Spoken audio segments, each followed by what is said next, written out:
హాయ్రా. హాయిరా, ధర లోపలికి వెళ్దాం. లోపలికేం వెళ్తాం రా, దా బయటికి వెళ్ళి వద్దాం. నాకు అవ్వదురా, నువ్వు ఎంజాయ్ చేయరా. ఇంకెంతకనరా బాధపడతావు, పోయిన వాళ్ళు ఎలాగో తిరిగి రారు, దారా బయటికి వెళ్ళి వద్దాం. ఓ నిమిషం ఉండరా, మా చెల్లికి చెప్పేసి వస్తాను. సరే చెప్పేసి రారా.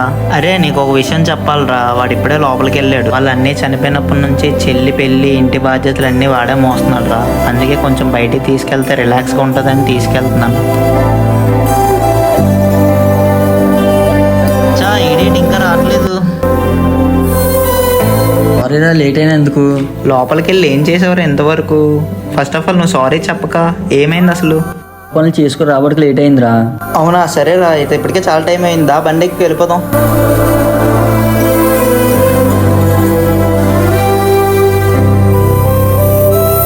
ఏరే బండి ఆపవు. నువ్వు ఎందుకురా ఎంత లోన్లీగా ఉన్నావు, జరిగిందంతా మర్చిపోరా. ఏం చేయమంటావురా? చెల్లి పెళ్ళి, ఇంటి బాధ్యతలు, అమ్మకి హెల్త్లో బాగోలేదు, ఏం చేయమంటావురా? రే నువ్వు ఆ మాట అనక, ఎప్పుడు నువ్వు ఒక్కడ ఉన్నావని బాధపడక, నేను ఎప్పుడు నీకు సపోర్టివ్గానే ఉంటాను రా.